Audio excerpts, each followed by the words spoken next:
अस्सलातु वस्सलामु अलैका या रसूल अल्लाह सल्लल्लाहु अलैहि वआलिहि वसल्लम। अस्सलामु अलैकुम रहमतुल्लाहि व बरकातुहू। आज किताब जवाहिरुल इश्क से जो मैं टॉपिक बयान करूंगी उसका नाम है इंसानियत और आज। राइटर शहराज शौकत चिश्ती साबरी लिखते हैं, आजकल जहां हर दूसरा शख्स इंसानियत का दर्स देना अपना फर्ज समझता है, वहां ऐसा तबका भी मौजूद है जो कहता है कि इंसानियत के नाम पे बेहयाई को फरोग दिया जा रहा है। इस जैसे लफ्ज से इंसानियत को मखसूस गिरोह या मजहब तक महदूद कर दिया गया है। इस्लाम से पहले इंसानों के साथ जानवरों का सा सलूक किया जाता था। सबसे पहले इंसानियत का दर्स इस्लाम ने दिया और पैगंबर आजम हजरत मोहम्मद मुस्तफ़ा सल्लल्लाहु अलैहि वसल्लम ने गुलामों, लौंडियों और औरतों को हकूक दिलाकर सारे माशरे को हैरान कर दिया। सब इंसानों के हकूक हस्बे मरातब मुकर्रर किए और माशरे को गुलामी की पस्ती से निकालकर इंसानियत की बुलंदी पर ला खड़ा किया। अब मेरा सवाल सबसे ये है कि अगर नबी पाक सल्लल्लाहु अलैहि वसल्लम भी बिना मजहब की तफरीक किए इंसानियत से प्यार ना करते तो क्या दीन फैलता? हम में से बहुत के अबाव अजदाद अभी तक गुमराही में मुब्तला होते।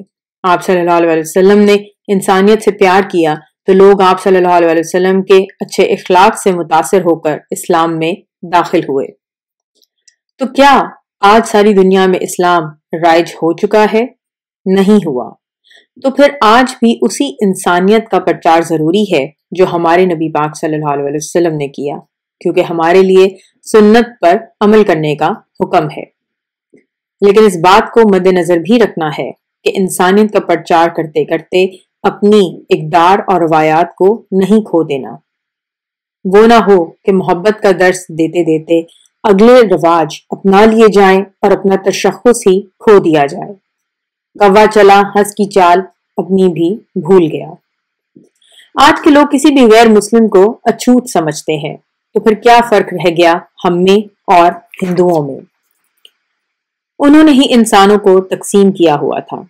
हमारा मजहब तो इंसानियत को जमा करने का हुक्म देता है। पहले जितने भी अंबिया इकराम अलैहिस्सलाम गुजरे हैं, सब ने तौहीद के साथ साथ इंसानियत का दर्स दिया। किसी से प्यार करोगे तो वो आपसे मुतासिर होकर, आपके इखलाक का गर्विदा होकर आपका मजहब इख्तियार करेगा। आज के वक्त में इंसानियत देखनी है तो किसी कामिल फकीर की दरगाह पर देख लें। आपको वहां किसी मजहब की तकसीम के बगैर सब एक ही मोहब्बत में बंधे हुए नजर आएंगे। एक फकीर रसालत की ड्यूटी पर फायज होता है तो वो वही वतीरा अपनाता है जो हादी आजम सल्लल्लाहु अलैहि वसल्लम ने हमारे लिए छोड़ा। अगर कोई फकीर होने का दावेदार भी हो और मुसलमान के अलावा और किसी भी मजहब के पैरोकार से नफरत का इजहार करे और अपने इर्द गिर्द न आने दे तो वो फासिक है, क्योंकि रसालत माब सल्लल्लाहु अलैहि वसल्लम ने यहूदी, ईसाई, काफिर, मुशरिक, यहाँ तक कि अपने दुश्मनों के साथ भी इंसानियत का सलूक रवा रखा। तो आज उसी रास्ते पर चलने वाले कैसे किसी भी इंसान से मजहब की बुनियाद पर नफरत कर सकते हैं? क्या हमारे ईमान इतने कमजोर हो चुके हैं कि हमें तबलीग के लिए अच्छे इखलाक के बजाय सिर्फ अपने इल्मी दलाइल पे भरोसा करना पड़ता है? लम्हा फिक्रिया है ये दीन के ठेकेदारों के लिए। मेरे बाबाजी सरकार रहमतुल्लाह अलैह फरमाया करते हैं कि बेटा, फकीर सबके लिए रहमत होता है, क्योंकि ये रहमत लिल आलमीन सल्लल्लाहु अलैहि वसल्लम की ड्यूटी दे रहे होते हैं। क्या खूब लिखा है, तेरी सरकार में पहुंचे तो सभी एक हुए। अस्सलाम वालेकुम रहमतुल्लाहि व बरकातुहू।